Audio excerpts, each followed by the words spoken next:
Salut à tous, c'est Bismart, on est de retour et alors on va prendre le temps en fait de s'interroger, de radiographier, c'est le cas de le dire, voilà, notre système de santé. Voilà. Il se trouve que j'ai l'interlocuteur qui va bien, Christian Anastasie, donc on va passer, je vais vous le présenter, il va se présenter, on va passer une petite demi-heure ensemble à voir un petit peu les leçons qu'on peut tirer de tout ce qu'on est en train de traverser quand même, c'est très très intéressant et puis globalement c'est nous qui payons quand même ce système, donc ça intéresse d'essayer d'en évaluer la performance. Ensuite, alors, intelligence artificielle, des moments toujours très très intéressants, c'est-à-dire le sujet de l'intelligence artificielle maintenant quand même, c'est à quoi ça sert ? Hein, je l'avais dit une fois, c'est une phrase que j'aime bien, c'est comme le sexe adolescent. Tout le monde en a envie, tout le monde en parle, mais personne ne le fait. Et donc l'intelligence artificielle, là, on va voir une application très concrète dans les cantines scolaires de Nantes, où on essaye d'évaluer, en fait, de réduire les déchets alimentaires grâce à la prédictibilité que donne l'intelligence artificielle. Et puis comme on est en période où on valorise l'ensemble de nos startups, scale-up, Next 40, etc., je voulais en profiter pour re-raconter ce qui est une histoire pas assez racontée, mais celle sans doute de nos plus belles startups, de nos plus belles croissances. En l'occurrence, c'est Babylou. C'est Babylou, c'est Rodolphe Carle, c'est l'expertise française en ce qui concerne l'accompagnement des tout-petits-enfants. Et vous allez voir, Rodolphe Carle raconte son aventure avec beaucoup de passion. C'est parti, c'est Bismart. Donc, Christian Anastasie, bonjour Christian. Bonjour. On va discuter ensemble je dis donc radiographie du système. Je savais même pas que ça existait, Christian. Donc, tu as été pendant quelques années à la tête de l'Agence nationale d'appui à la performance. Absolument. Donc, pour le système de santé. Pour les établissements de santé.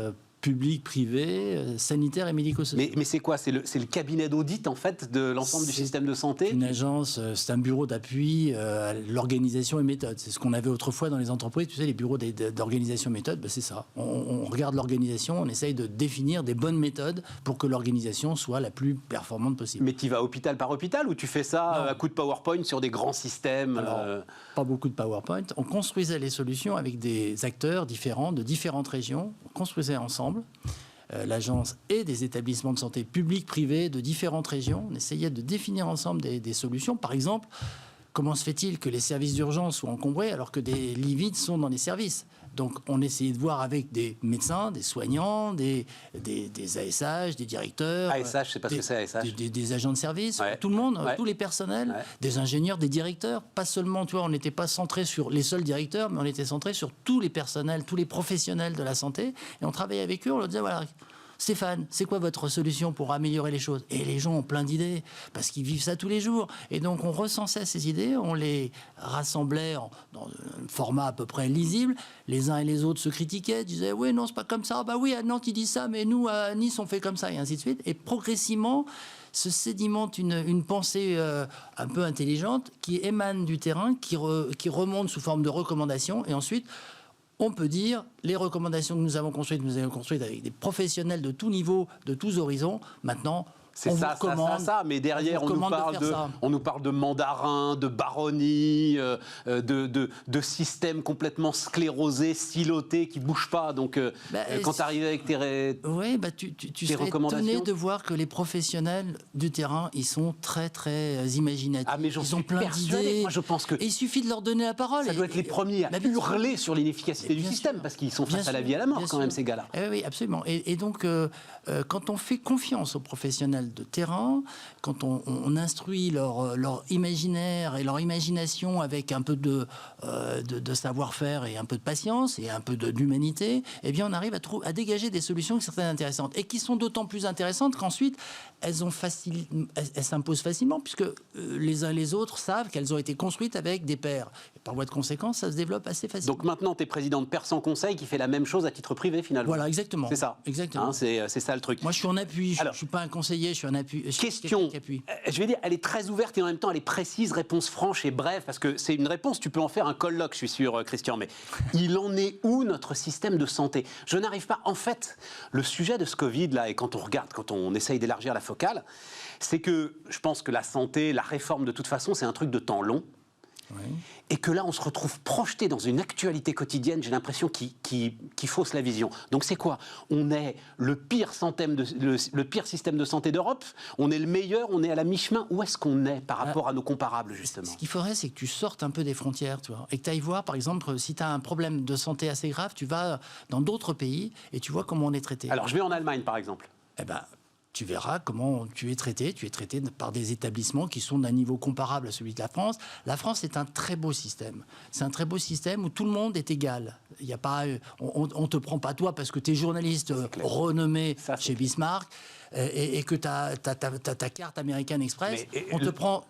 Quel que soit la personne. NHS en Grande-Bretagne, c'est pareil. Oui, le système hospitalier allemand, suédois, norvégien, espagnol, c'est pareil. C'est grosso modo pareil. Tous sont à peu près pareils. Le système français a sans doute des défauts, mais il a quand même une vertu, c'est qu'il est ouvert à tous et il est égalitaire. Donc voilà, c'est notre ADN. La différence, c'est que tout le monde est traité de façon égale. Alors ça a des avantages et des inconvénients. Tu disais, c'est un système de temps long. C'est très compliqué le système de santé. C'est pour ça que tous les ministres sont dans des difficultés très grandes, parce que c'est à la fois un système de temps très court, le progrès médical évolue sans arrêt. Ouais. L'épidémie est là, pressante, prégnante, voilà, il faut agir, elle arrive tout de suite comme ça, il faut agir. Et en même temps, le temps est long pour tout. Tu construis un hôpital, tu l'amortis sur 50 ans. Tu formes un médecin, il faut 15 ans pour former un médecin. Enfin, il faut 10 ans d'études, et puis après, il faut la pratique, l'expérience professionnelle, etc. Donc, les médecins, ils sont à l'optimum au bout de 10 à 15 ans, on va dire. Les soignants, c'est pareil. Ils ont 5 ans d'études, maintenant. Tu formes pas. Alors, on dit, il n'y a qu'à ouvrir des lits. Ouais. Non, mais on ne peut pas ouvrir des lits comme ça. Il faut des professionnels, derrière, pour faire fonctionner des lits. Et les professionnels, tu ne les formes pas en 15 jours.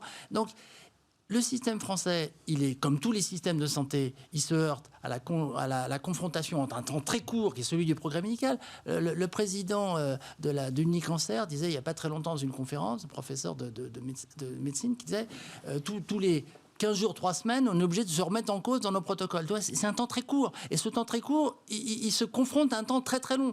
Le temps des études. Attends, c'est important ce que tu dis là. Donc, soigner le cancer, effectivement, c'est... Alors, vous pouvez la retrouver en replay d'ailleurs, l'émission qu'on a faite ensemble, c'est une série d'émissions qu'on a faites ensemble, rassemblant l'ensemble des professionnels de santé, et il y avait effectivement cette phrase assez incroyable. Les praticiens du cancer aujourd'hui, les meilleurs, modifient leur protocole de soins, pratiquement tous les 2 mois, tous les 3 mois, parce que les choses évoluent. La médecine est de plus en plus fine, de plus en plus personnalisée, donc tu prends en compte le cas particulier de chaque personne, et donc tu adaptes en permanence tes traitements, donc c'est très compliqué, et c'est à la fois c'est un système où ça va très vite, et c'est un système qui est infinitésimal, parce qu'on raisonne de plus en plus au niveau de la personne malade. On ne fait pas des traitements pour des grandes séries. Mais alors comment tu dis, tu as publié, c'est un texte que vous pouvez retrouver sur LinkedIn d'ailleurs, avec Christian Astanasi, bref texte, clinique, c'est le cas de le dire, pardon, je ne fais pas exprès. Et tu démarres, donc 5 idées pour essayer d'améliorer les choses en efficacité, et tu démarres par l'anticipation. Comment, après tout ce que tu viens de décrire, tout ce qu'on vient de traverser, on peut encore imaginer anticiper? Oui, parce que l'anticipation, c'est quelque chose de très pragmatique, au fond.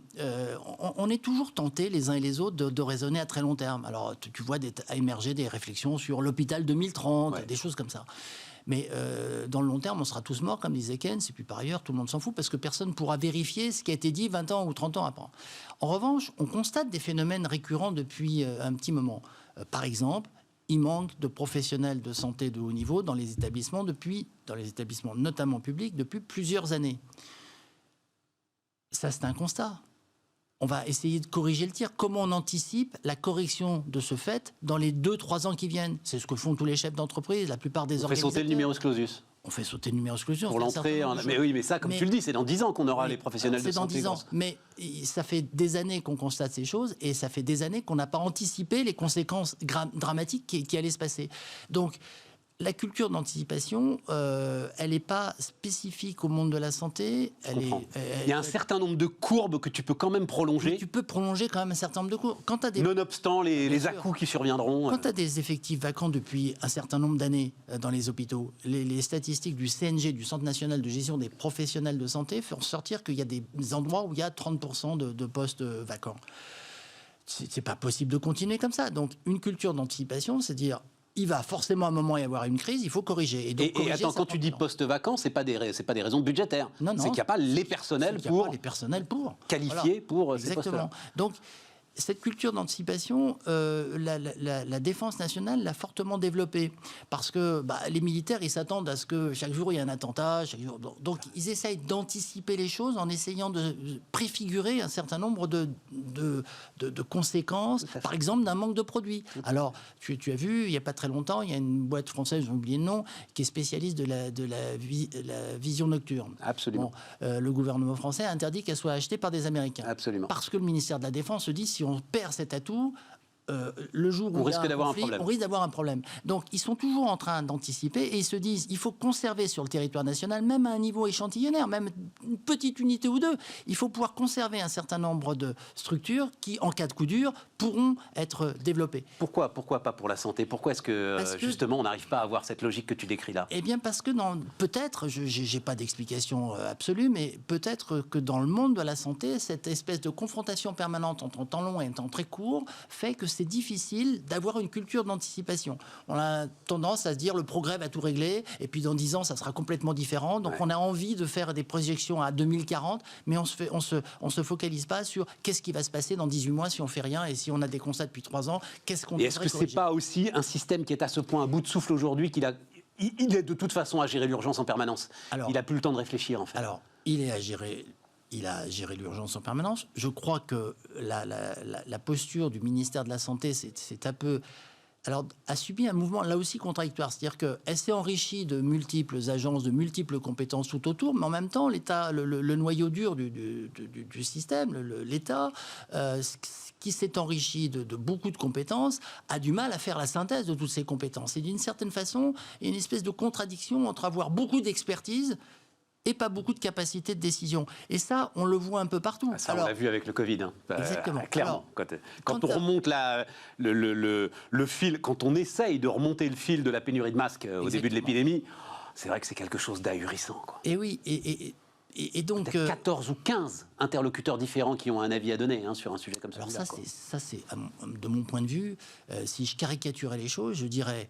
Globalement, on n'est pas trop mal gouverné, on est aussi bien gouverné que la plupart des autres pays de l'OCDE. Il faut être raisonnable, les autres font pas mieux. Donc on est globalement bien gouverné, mais alors on est globalement très mal informé, parce qu'il y a trop d'experts qui parlent dans tous les sens. Il y a trop de comités, il y a trop de choses. Et il y avait un article de Bourdillon dans Le Monde il y a quelques jours, il disait trop d'expertise, tu l'expertises. C'est vrai, bien sûr. C'est vrai. Bien sûr. Alors, attends, je maintiens mon fil. Donc, anticipation, ok, j'ai compris, et je trouve que l'image avec la défense nationale, il faudrait un institut de hautes études de... oui. Et puis les militaires... La défense en santé, quelque chose comme ça. Les militaires, mais prendre la santé comme, effectivement, un élément de défense nationale, de souveraineté, de tout d'ailleurs, ça. Tout à fait. C'est d'ailleurs le président de la République anime des comités de défense. Et bien sûr. Mais parce que une pandémie, c'est d'un seul coup comme une espèce de guerre inattendue qui tombe dessus. Donc c'est vraiment cette culture-là. Les militaires, par exemple, ils vont régulièrement chez Futurip, soit ils vont se former à l'extérieur. Deux, ce qui se passe. Valoriser les industries. Ah oui. Alors, tu mets ça en deux, en fait. Oui, parce que... ça, j'ai trouvé ça assez génial. Mais oui, parce que les industriels, c'est eux qui ont... Mais l'industrie, c'est quoi? C'est le médicament.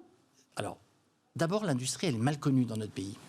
On connaît l'industrie du médicament, qui est un peu diabolisée suite à des scandales, etc. Donc, tout le monde a en tête le Mediator, et donc, du coup, on assimile, il y a une grande partie de l'opinion publique qui assimile médicament égale Mediator égale profit éhonté sur la santé. Donc ça, c'est très compliqué, et...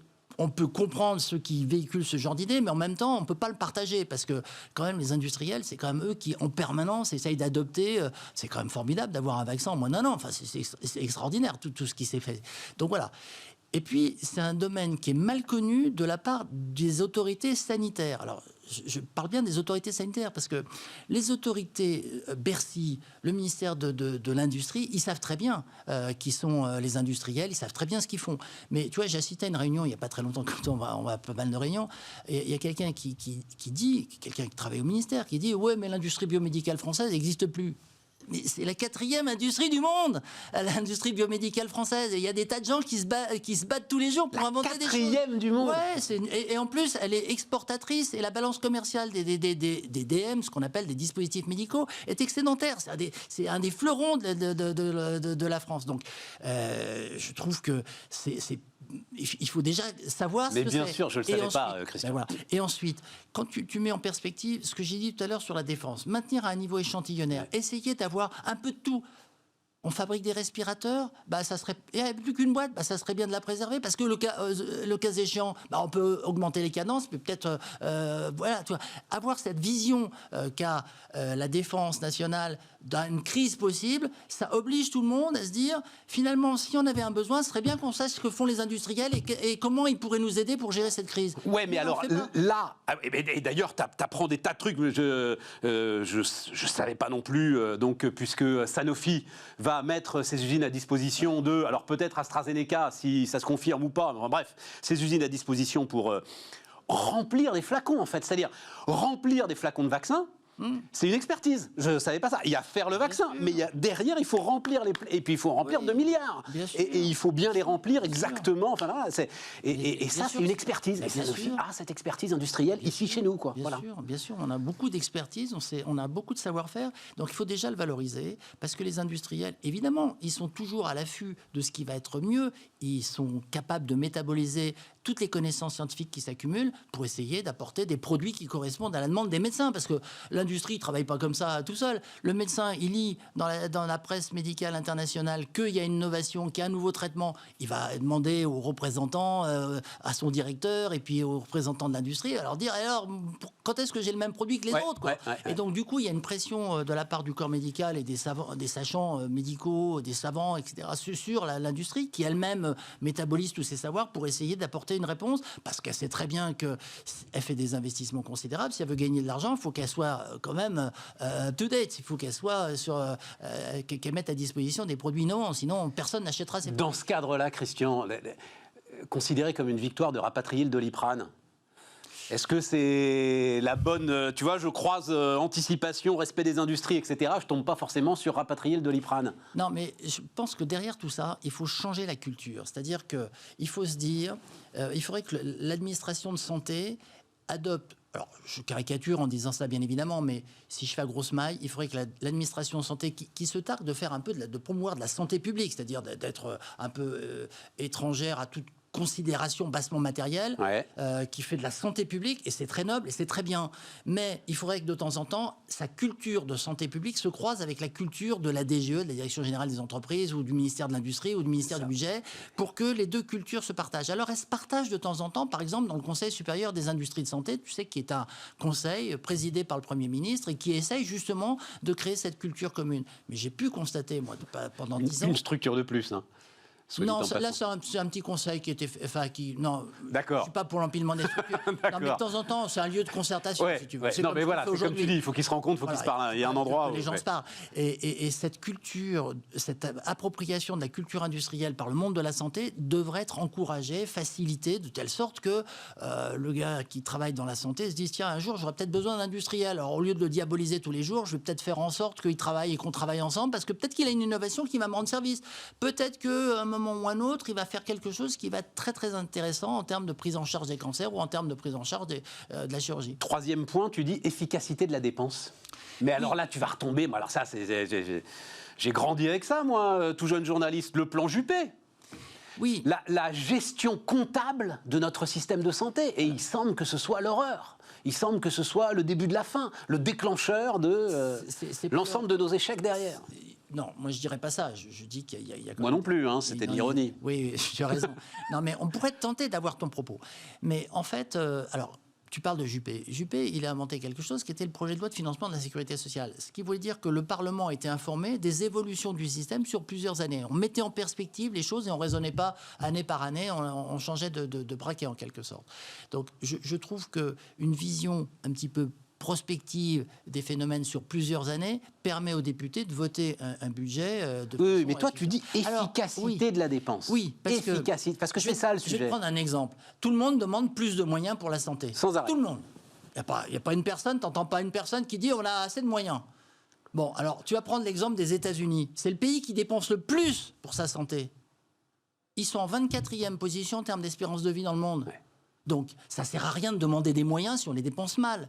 Donc, moi, je ne suis pas pour qu'on ne donne pas des moyens à la santé. Je suis pour qu'on en donne à niveau raisonnable, mais qu'on arrive à prouver quelque part que quand on met plus de moyens, il y a plus d'efficacité pour la personne. En particulier, les gens peuvent vivre plus longtemps en bonne santé, que si on ne fait pas les mêmes investissements, que les gens soient globalement mieux, qu'on ne soit pas le pays qui consomme le plus d'anxiolytiques dans le monde. Tu vois, qu'on ne soit pas le pays d'Europe parmi les plus fumeurs. Donc on ne fait pas de prévention, on ne fait pas d'éducation. Oui, mais comment est-ce que tu dis, ok, on est le pays, alors j'en sais rien d'ailleurs, hein, mais bref, peu importe, on consomme beaucoup d'anxiolytiques. On consomme beaucoup d'anxiolytiques, comment est-ce que tu fais... Tu vois, le ruissellement entre cette information et l'idée, ça veut dire qu'il faut soit plus de moyens ici, soit moins de moyens ici, enfin, en tout cas, comment est-ce que tu agis avec cette information-là sur le système de santé? Je ne sais pas comment tu fais. Oui, alors, sur les dizaines de milliers de personnes qui font il faut objectiver les choses. Est-ce que les Anglais, les Allemands sont moins bien soignés que nous?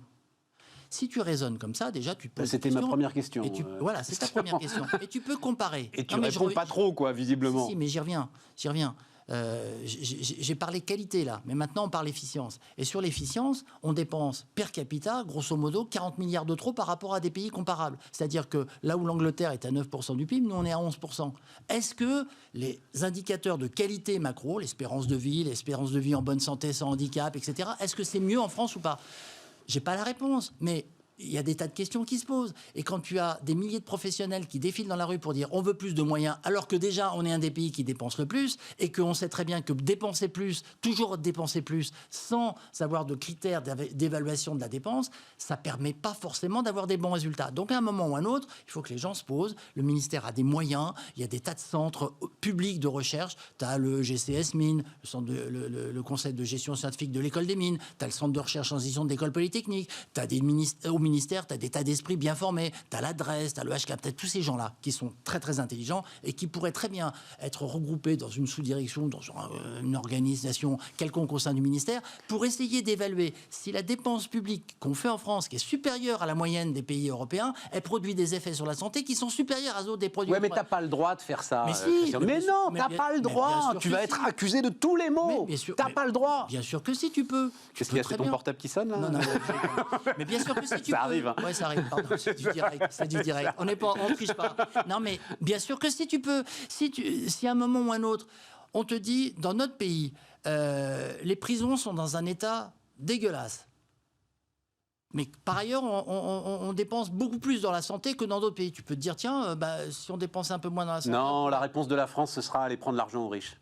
Tu sais très bien quand jamais t'arrives à en enlever. Mais non, mais jamais t'arrives à en enlever. Non, mais jamais t'arrives à en enlever parce qu'on ne sait pas de quoi on parle.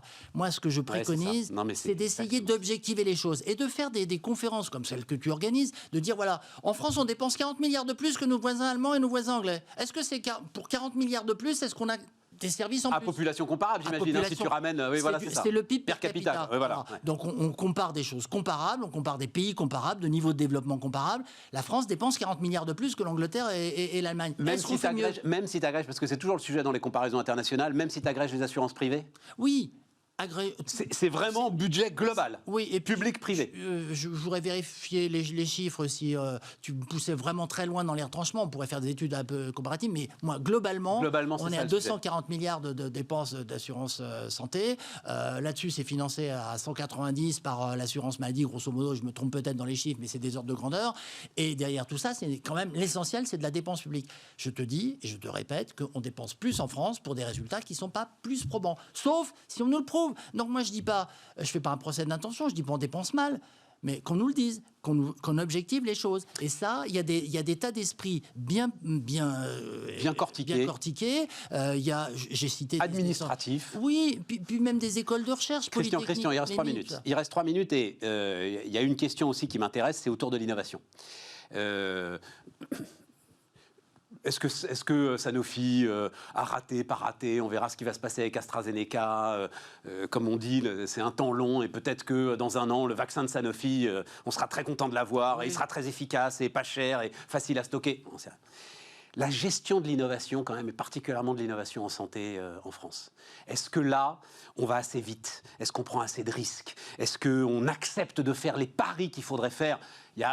On verra, là aussi, ils sont en phase, pour l'instant, d'essai, mais il y a cette start-up autrichio-nantaise qui n'a pas été financée par la France, mais financée par l'Autriche. Valneva, je crois, c'est ça, le nom. Bon. Là-dessus, c'est quoi ton diagnostic? 2 minutes. Alors, première chose... il vaut mieux investir dans la recherche que d'investir dans de la dépense inutile. Donc, absolument. on fait le lien avec quand qu'on va assez vite.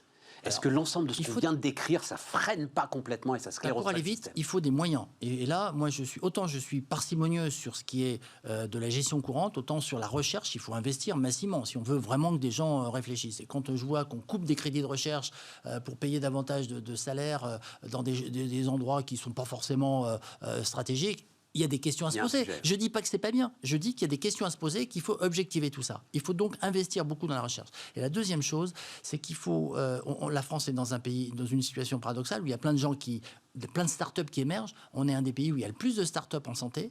Mais après, on ne sait pas passer le cap qui passe de la start-up à l'industrialisation à grande échelle. Donc ça, c'est très compliqué. Et on en tire comme conclusion, on était tous les deux dans une université d'innovation. Si on fait confiance à des pionniers isolés, on a toutes les chances qu'ils se plantent. Donc il faut arriver à fédérer un nombre d'acteurs suffisamment innovants et forts pour qu'ils arrivent à mettre au point des innovations ensemble qui sont suffisamment robustes pour avoir des grandes parts de marché d'un seul coup. Et ça, on ne sait pas le faire. On ne sait pas suffisamment fédérer les acteurs. On valorise tel pionnier, telle équipe de recherche. Ouais. On ne fait pas suffisamment de consolidation, d'agrégats, d'équipes extrêmement intelligentes et qui pourraient, si on restait dans un écosystème favorable, passer à l'échelle. En mode commando, quoi, pour revenir sur notre histoire de système de défense. L'innovation, elle doit servir au plus grand nombre. Si c'est une innovation qui sert à 3 pèlerins parce qu'il y a un type génial tout seul dans son service qui a inventé un truc et que ça sert à 30 pelés, c'est pas intéressant. Le passage à l'échelle, c'est la clé de l'innovation. Christian Anastasi, donc, qui était... Anastasie. Christian Anastasi, qui était... avec nous donc pour cette première demi-heure. Bon, on ouvre des pistes, oui. Voilà, et puis on réfléchit ensemble. On reviendra plus tard. Voilà, on se reparlera très très largement. Intelligence artificielle tout de suite. On repart les amis, donc on repart avec Clément Guillon qui est avec nous, cofondateur de Vertigo. Bonjour Clément. Bonjour. Vous reprendrez bien un peu d'intelligence artificielle dans votre assiette. Alors, on va parler d'intelligence artificielle ensemble, mais en fait, ce qui m'intéresse là, Vertigo, il y a une dizaine d'années que vous existez, c'est ça? Exactement, ouais. C'est une start-up qui a été montée en 2009, exactement, ouais. Donc un peu de chemin dans le monde de la data. Juste, je le dis très très vite parce que je me renseignais, je regardais. Vous avez un cofondateur autrichien. Exactement. Et à un moment... Je crois que c'est vous avez écrit des textes et au moment où le statut jeunes entreprises innovantes était en train de vaciller, comme ça arrive régulièrement. Alors maintenant, je pense qu'on est calmé pour un moment vu l'immensité des dépenses publiques. Je pense que crédit impôt cher, jeunes entreprises. Et vous aviez écrit un texte où vous disiez, écoutez les amis, nous on est entrepreneurs, on peut aller se mettre où on veut et on regarde les systèmes qui vont nous permettre de grossir le plus vite possible. Exactement. Et s'il n'y a plus de statut de jeune entreprise innovante, bah, on va aller le faire en Autriche le truc. Hein. C'est ça Ah bah c'est sûr, on se pose des questions des meilleures conditions pour faire grandir une entreprise. Et bon, en l'occurrence, on est resté en France. Hein, parce qu'on y est bien. Parce qu'on y est bien. Non, mais parce que vous avez participé, toute cette mobilisation a participé à ce qu'il y ait une prise de conscience. Exactement. Je crois que chacun a bien compris justement qu'il y a des dépenses fiscales qui sont directement efficaces.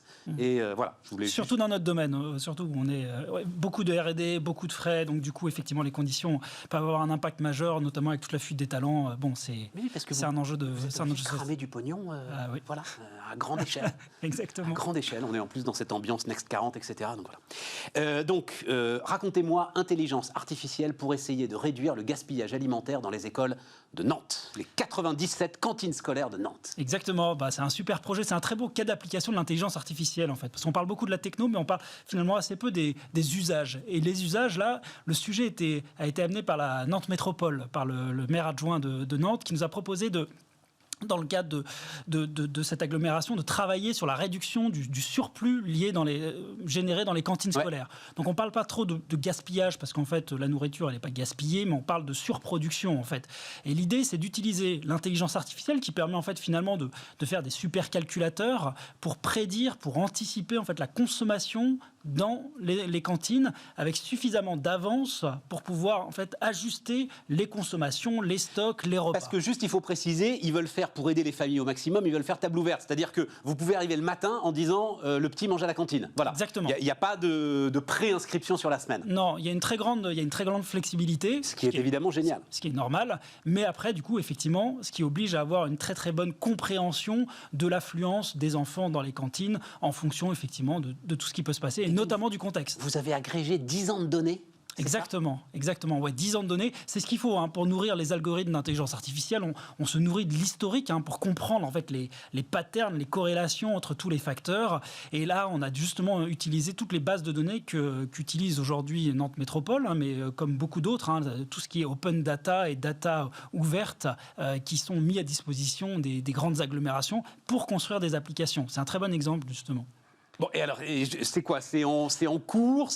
Vous êtes en train de digérer, pardon, c'est le cas de le dire, de digérer l'ensemble de ces données? On en est où, justement? Alors, là, on vient de passer de l'expérimentation. Ça commence toujours comme ça. L'intelligence artificielle, d'abord, on expérimente pour être sûr qu'on va arriver à produire quelque chose d'utile, d'exploitable et qui génère de la valeur.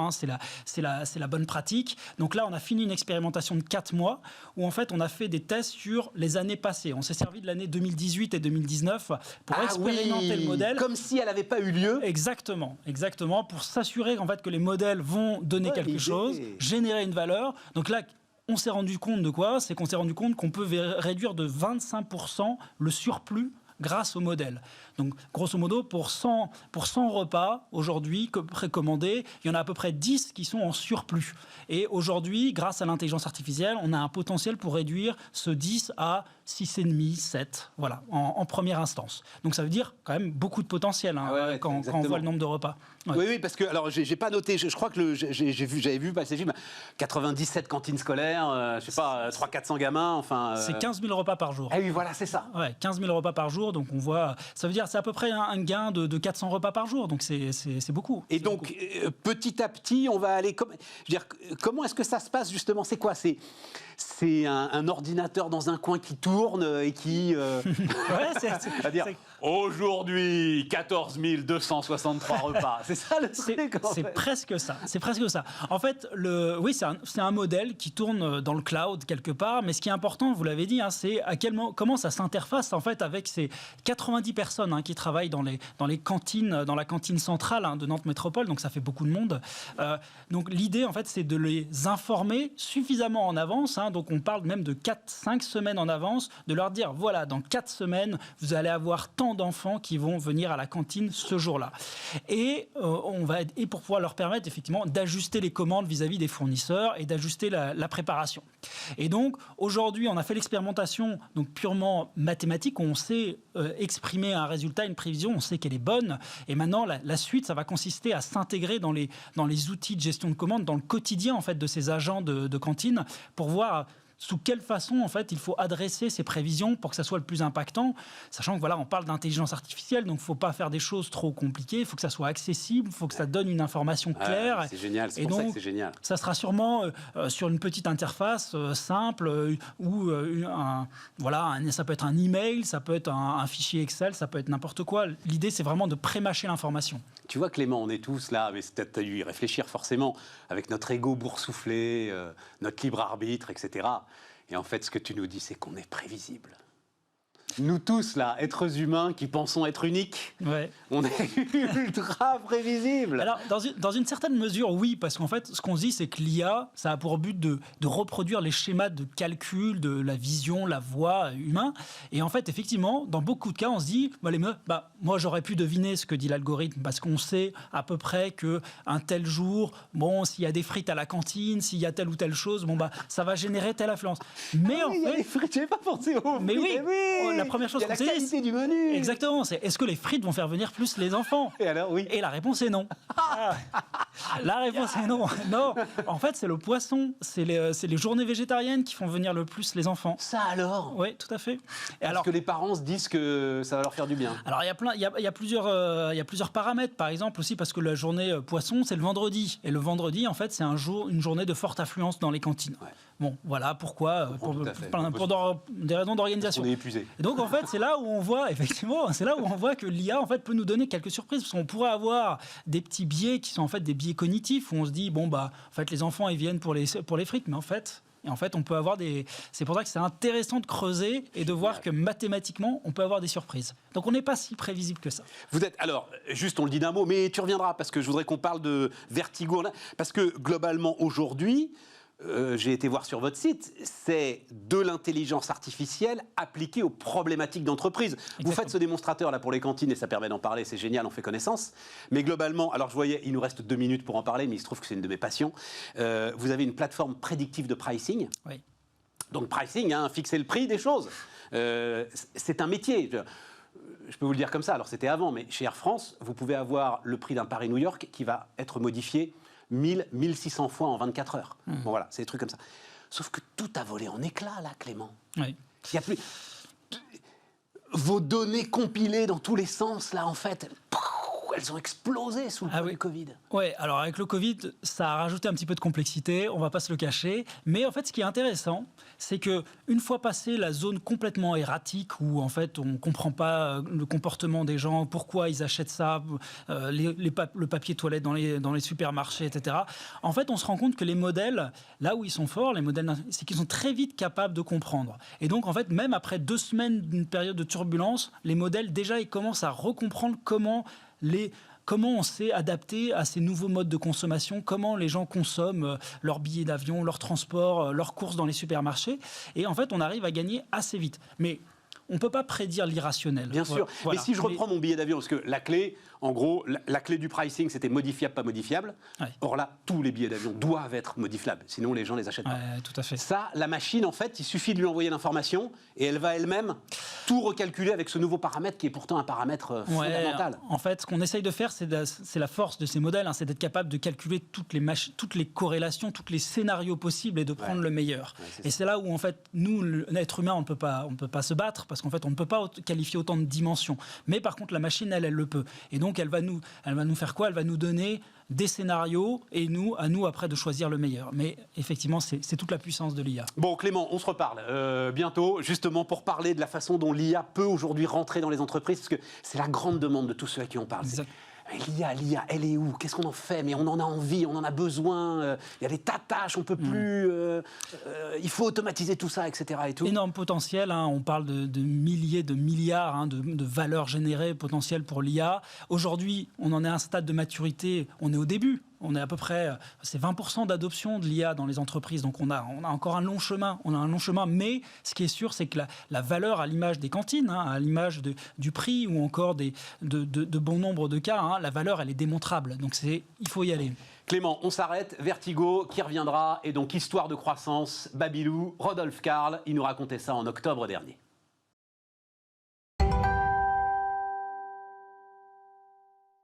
On repart les amis, on repart avec Rodolphe Karl, le fondateur de Babylou. Bonjour Rodolphe. Bonjour Stéphane. Ravi de te recevoir ici. Babylou est une de ces histoires entrepreneuriales comme on en a peu. Je me disais des fois d'ailleurs, alors je ne sais pas quelle est elle est pas publique parce que là il y a eu un deal dont on va parler où vous êtes deux frères d'ailleurs, avoir monté cette aventure et où vous cédez la majorité du capital à un fonds d'investissement. La valorisation elle est publique de Babylou ? Non, elle est confidentielle, mais il y a des chiffres sortis dans la presse entre 1 milliard et 1,5 milliard. Et est-ce que des fois, tu n'es pas jaloux de les licornes, et vous êtes gentils, les amis, mais... Alors, d'abord, tu vas nous dire, il y a de la tech, et puis nous aussi, on est une licorne, et on est une licorne mondiale. Il y a pas... On t'oublie pas un peu dans le panorama ? C'est vrai que parfois, je me suis fait la remarque, on était complètement sous le radar, parce qu'on n'est pas tech. Après, on n'est plus trop dans le délire de l'autosatisfaction, des chiffres, etc., même si ça fait plaisir évidemment à l'entrepreneur. Mais contrairement à des boîtes de tech qui ont une scalabilité de par leur modèle digital, on a quand même du très concret, nous, dans notre métier, avec des établissements physiques, des centaines, des milliers de salariés, des dizaines de milliers d'enfants. 10 000 salariés, bon Dieu, quand j'ai vu ce chiffre. Oui, un peu plus de 10 000 dans le monde, dont la moitié en France. Et avec une hétérogénéité des cultures, des langues, des nationalités, enfin, c'est fantastique. On a sur nos plateformes sociales internes à l'entreprise, si on utilise Workplace, qui est le Facebook des entreprises, des groupes, des communautés qui s'installent par métier de façon très spontanée et on voit des échanges entre l'Inde, Singapour, les États-Unis, l'Argentine, la France. Et des échanges sur des savoir-faire, sur des bonnes pratiques. Ouais. Et on parle de l'éducation, c'est universel. Ah mais bien sûr. Voilà. Donc éducation, petite enfance, Babylou, enfin voilà, j'ai pas besoin de faire le sketch. Si, c'est important quand même sur ta capacité justement à attirer la lumière, à attirer les investissements, à ce que le secteur soit considéré comme un secteur en croissance. Moi, j'étais sidéré, mais il y a un moment que j'ai remarqué ça, en fait, en regardant ton histoire, qu'il y a une excellence française sur ce sujet. Ouais, et qui commence à être reconnu. Vous êtes quoi? Vous êtes 3-4 groupes de taille mondiale aujourd'hui, c'est ça, français. On commence tous à développer l'international. Et je te racontais une anecdote qui m'a fait un peu mal au cœur, mais qui est tellement vraie pour l'image de la France. C'est quand on est allé au Moyen-Orient, à Dubaï, où on est un des plus gros acteurs à Dubaï et Abu Dhabi, j'ai commencé par le ministère de l'Éducation. Et la ministre m'a dit, mais c'est quoi votre projet, qu'est-ce que vous voulez développer dans notre pays, etc. Et je me suis dit, comme bon franchouillard qui a été élevé avec l'image que la France est rayonnante dans le monde entier, je me suis dit, attends, ils vont me recevoir avec un tapis rouge. Que dalle. Et on dit, mais au fait, vous êtes dans quel niveau du classement PISA? Parce que nous, vous savez, comme on avait avant juste un banc de sable, on a demandé à des professionnels de nous faire un panache des 5 premier du classement PISA pour le programme éducatif de notre pays. Donc, classement PISA, c'est l'excellence de l'éducation. Hein. Voilà. On va dire comme ça. On ne vous a pas vu. Vous n'avez jamais été dans les rapports qu'on nous a délivrés sur l'excellence de l'éducation dans le monde. Et donc ça fait mal au cœur. On est quoi? On est 25, 26e, je crois. Exactement. Ça, essentiellement pour des problèmes de mauvaise insertion sociale et d'inégalité qui se creusent au fur et à mesure que tu avances dans l'âge des enfants. Tout à fait. Donc ça fait mal au cœur. Et Babylou, à sa petite échelle, commence à poser des jalons de l'excellence éducative française, alors au niveau de la petite enfance, mais on a compris en 20 ans, là, avec les neurosciences et avec le digital qui arrive de plus en plus tôt auprès de nos jeunes enfants, à quel point ces premières années, même ces premiers mois de la vie, sont déterminants pour la réussite de l'enfant après. Et avant qu'il soit englué dans le digital et les plateformes des GAFA, on peut leur bâtir un vrai cerveau très humain, de l'intelligence humaine et pas artificielle, pour les préparer au monde de demain. Le père de famille nombreuse que je suis a été, à un moment, il y avait un bouquin qui s'appelait notamment « Tous jouent avant 6 ans ». Ouais, bien sûr. J'ai toujours trouvé que ça traumatisait les parents. J'ai toujours trouvé, je dis, mais c'est pas, c'est comme ça qu'on voit, c'est comme ça qu'on voit des parents devenir hystériques sur des pauvres marmots qui. Et maintenant, quand on est vieux, on a envie de leur dire, on est en forêt, etc. Mais laisse-le jouer, bon Dieu, laisse-le vivre, laisse-le se traîner dans la boue, laisse-le tout. Exactement. Oui, mais tu comprends, c'est une pression. Oui, ça met la pression. Qui va toujours poser un problème, Rodolphe. Ça met la pression, et du coup, la réponse à cette pression, c'est les parents se stressent, et les enfants le ressentent. Ouais. Alors, en fait, ce dont les enfants ont besoin, c'est juste de la sécurité affective, où on sent qu'avec ses parents, on est en sécurité pour explorer, pour découvrir, pour recevoir. Et il ne faut surtout pas tomber dans le piège de la pression. Ouais, c'est ça. Mais ça veut dire, alors j'allais y venir de toute façon un peu plus tard, mais allons-y, c'est le léger pivot que tu es en train de faire d'une garderie améliorée. Tu es en train de devenir un groupe d'éducation, en fait. C'est exactement ça. Et dans la case EdTech, tu vas pouvoir rentrer dans la bonne case des licornes. Ça a été accéléré par un phénomène de différence dans la France et les autres pays. C'est qu'ici, en France, c'est le seul pays où le 0-3 ans est rattaché au ministère de la Santé et pas de l'Éducation. Dans tous les autres pays où nous sommes, nous sommes dépendants du ministère de l'Éducation. C'est-à-dire que la vision politique du 0-3 ans est très différente entre la France et le reste. Et ça a une raison historique. C'est sorti de la guerre, en 1945, on crée les PMI, les services de PMI, protection maternelle et infantile dans les conseils généraux, et on est dans un réflexe de protection de la nation, post-guerre, où on dit, à la naissance, on va protéger les enfants, et on a une approche santé. Faire reculer la mortalité infantile au maximum. Ouais. Dans tous les autres pays, le 0-3 ans est considéré comme un enjeu éducatif. Parce que tout ce qui est santé, sécurité, hygiène, c'est le b.a.-ba. Donc de toute façon, c'est là. Et en arrivant dans nos nouveaux pays, on a été d'abord dans des discussions avec les institutions publiques, les autorités qui sont beaucoup plus éducatives que santé. Et on a couvert le 0-6 ans, parce que l'école ne commence pas à 3 ans, mais à 6 ans, dans la plupart des pays. Et donc, alors qu'on était très français, on se disait, nous, on est sur le 0-3, on ne traite qu'avec des médecins, des infirmières. Après 3 ans, c'est l'éducation, c'est Blanquer, c'est l'école maternelle, c'est l'éducation nationale. C'est un autre monde. En fait, non, c'est pas un autre monde. Il y a une continuité. Et finalement, couvrir 0-6 ans, ça nous a donné un nouvel angle, beaucoup plus éducatif que juste sanitaire. Donc, y compris en France, alors? Ouais. On a une quinzaine d'écoles Montessori bilingues. C'est un démarrage. Mais je dirais surtout sur la France, ça change notre vision et notre approche, même sur le 0-3 ans. Et pour l'entrepreneur, si on parle business, il y a plus de valeur à aller chercher de ce côté-là? Non. Ou une nouvelle... Non. Pas en France. Pas en France, Non. pas du tout. Non. D'accord. Non, par contre, quand on fait nos analyses de marché, je me souviens quand je suis installé en Allemagne, tu sais, je suis parti 4 ans en Allemagne pour développer Mais Babylou. j'allais en dire un mot. Voilà. Non, mais juste précisons tout de suite, c'est réfléchir, monter une filiale. Rodolphe Karl, il est pas... Voilà, je Parti à monte Munich. l'Allemagne, je pars à Munich. J'avais jamais appris l'allemand, page blanche, personne m'attend, et restart.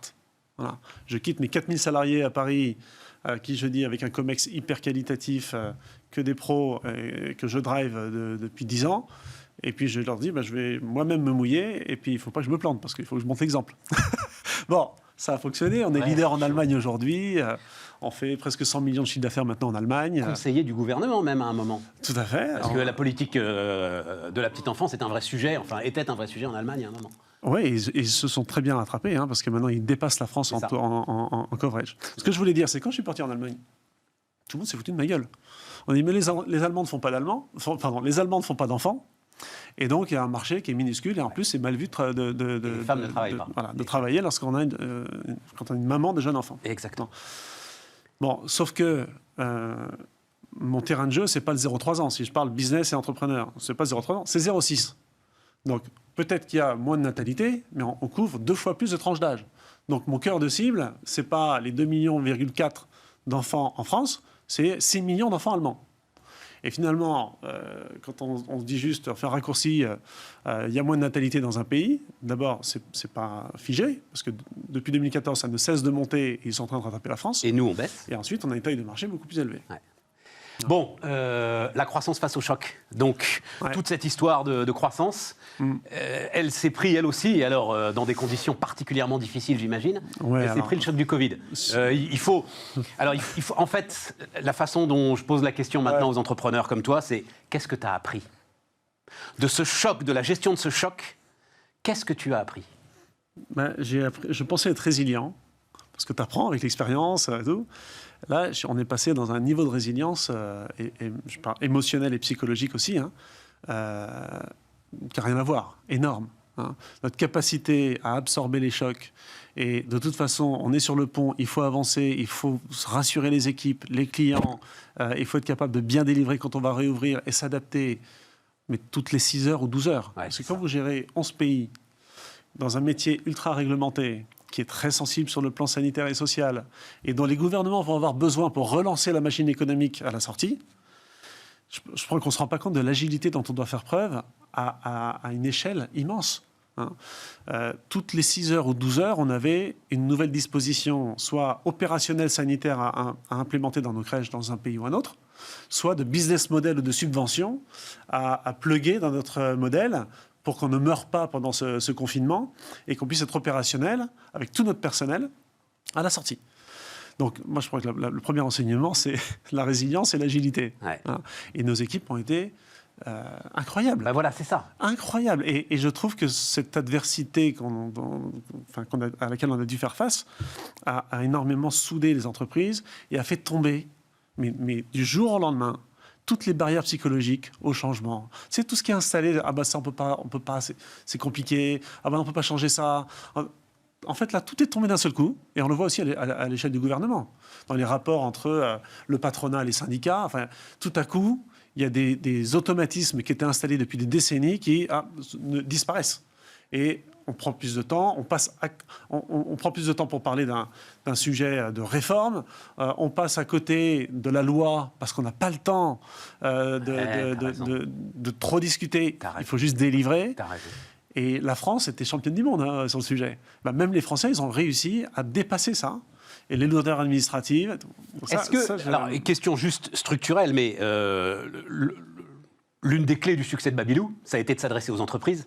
Oui. Et comprendre qu'il y avait un gisement sur les crèches d'entreprise. Oui. Bon, là, télétravail. Oui. Est-ce que tu réfléchis, tu es dans la situation de Sodexo, c'est-à-dire, ah oui, mais s'ils sont à la maison, ils ne vont plus amener les mômes dans les crèches d'entreprise. Est-ce que pour toi, il y a un changement structurel? Alors, en 2010, avec toi, j'ai annoncé publiquement la création de 1001 crèches, je ne sais pas si tu te souviens, Oui, absolument. qui était une révolution dans notre secteur, qui est de ne plus concevoir la crèche comme la crèche dans mon bureau, sur mon lieu de travail, mais la crèche d'entreprise près du domicile des salariés. Et je t'avais dit, tu verras, la vision, c'est que ça fait du sens pour le fonctionnement de la société, pour les salariés, d'avoir leurs enfants gardés dans une crèche à côté de la maison et non pas proche du bureau. J'avais donné même comme exemple, c'est pas le sens de l'histoire de mettre des poussettes dans le RER à 8h du mat ou de dire aux parents arrêtez de prendre le métro, prenez la voiture. T'as raison. Bon, quand le confinement est arrivé, télétravail, eh ben, on s'est dit, heureusement qu'on a eu cette vision. Oui. Parce que télétravail ou pas télétravail, à la fin, l'enfant est toujours gardé à côté de la maison. Donc, il n'a pas eu besoin de changer d'univers. Les entreprises ne se sont pas trouvées confrontées à « mince, on a créé une entreprise dans l'immeuble ou à côté de l'immeuble, elle est vide ». Et on a des salariés qui, au contraire, pendant le confinement, ont encore plus compris l'intérêt de la crèche Babylou, puisque travailler avec son enfant présent dans la maison, c'est juste pas possible. Ouais. Ah oui, ça a été... Enfin, je ne crois pas que ça ait été une révélation pour les parents. Je pense que chacun le sentait. C'est peut-être pour ceux qui n'avaient pas d'enfants, justement, qui n'avaient pas compris à quel point il y avait un sujet. Voilà. Mais je vais te raconter comment on est rentré dans ce confinement et comment on l'a vécu, parce que tu posais une question tout à l'heure sur le choc de croissance. Parce que le temps tourne quand même. On a fait un gros deal, comme tu l'as dit en préambule. J'allais en parler. Ouais. Le 5 mars, on a reçu les offres préliminaires. Ah non, on n'en a pas parlé de celui-là. Je ne l'ai pas dit en préambule. Tu as fait un gros deal avec la Chine? Non. Non. Ah non. Sur le capital du groupe Babylou. Le 5 mars, on reçoit les offres préliminaires. Offres préliminaires, ça veut dire quoi, offres préliminaires? C'est les premières offres... de ce fonds d'investissement des concurrents, qui veulent investir chez Babylou, avec objectif de signing 30 mars. Et donc, 17 mars, rideau. D'accord. On est rentré dans ce confinement, dans cette ambiance-là. Donc, ça a été très, très dur psychologiquement et émotionnellement. Et on a tenu pour signer un deal le 6 août, dès qu'on a vu que l'économie allait redémarrer. Et on a closé le 17 novembre avec le fonds Antin, à qui on a confié le contrôle de Babylou. Nous gardons avec mon frère 25% du capital. Et pourquoi alors? Pourquoi est-ce qu'à un moment, au bout de combien de temps 18 ans. 18 ans. Ouais. Pourquoi? Parce qu'on est dans un métier qui nécessite beaucoup de capex, beaucoup d'investissement. On a poussé au max ce qu'on est capable de faire en gardant le contrôle sur une dette raisonnable et le contrôle du groupe et de la croissance. Et on ne veut pas passer 5 ans là à juste se dire on y va pépère pour garder le contrôle et démotiver toutes nos équipes qui sont là avec le couteau entre les dents pour construire un vrai leader mondial. Voilà. Et aujourd'hui... Donc c'est pour accélérer. C'est pour continuer notre rythme de croissance. On peut maintenant rêver très grand. On a rêvé grand et on a réalisé nos rêves, mais là maintenant on peut rêver très grand. On a des équipes exceptionnelles dans tous nos pays. On n'a pas peur, on est confiant dans l'avenir. Quand on rentre dans le confinement, on est à 11 pays, on en ressort à 12 pays. Okay, on achète une super boîte en Hollande le fin mai. Et aujourd'hui, on démarre une nouvelle aventure avec Quentin sur une vision long terme pour devenir le champion mondial. Alors, pour devenir le champion mondial, il y a un pays incontournable, c'est la Chine. Alors, je crois que c'était d'ailleurs avec Emmanuel Macron que tu avais annoncé un deal avec une boîte chinoise qui, alors, toute petite, mais à l'échelle de la Chine, elle était déjà pratiquement aussi grosse que la tienne, je crois que c'était ça. 10 000 persos. Bon, finalement, tu ne l'as pas fait. Et donc... On a reculé... Pour mieux sauter ou reculer pour reculer, c'est trop compliqué, la Chine? Non, on a une équipe très solide à Singapour qui screen tous les dossiers de l'Asie. Et on a beaucoup de dossiers en Chine, dans d'autres pays asiatiques. On ira en Chine un jour, c'est sûr. Notre vision, c'est que Babylou, dans 50 ans, sera encore là, présent partout, et aura un impact sur le monde pour améliorer la préparation des enfants au monde de demain et l'éducation des jeunes enfants. Et on pense, et d'ailleurs ce que j'avais dit à M. Macron, c'est que finalement on a le même métier, parce que si on veut résoudre les problèmes de la société sur la tolérance, les problèmes de racisme, d'égalité entre les hommes et les femmes, l'environnement, etc., le boulot des politiques va être beaucoup plus facile si Babylou fait bien son job de 0 à 6 ans. Parce que ce n'est pas en mettant des milliards, des centaines de milliards pour résoudre les problèmes d'environnement qu'on va y arriver. C'est en éduquant les jeunes enfants dès le plus jeune âge aux réflexes de base du quotidien. Voilà. Donc, on a un enjeu qui est sociétal. Alors, Rodolphe, j'ai une question fondamentale.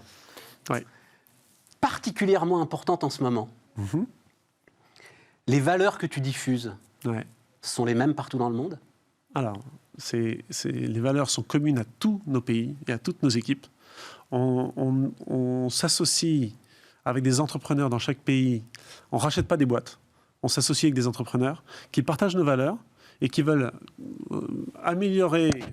construire un monde meilleur par l'éducation des jeunes enfants, sur la base de valeurs très fortes, de bienveillance. Le sujet de la laïcité. Ouais. Alors, le Il sujet est mondial. Je ne veux pas te mettre en porte-à-faux, mais le sujet de la laïcité, attention, là, on est sur un sujet de culture locale qu'on respecte.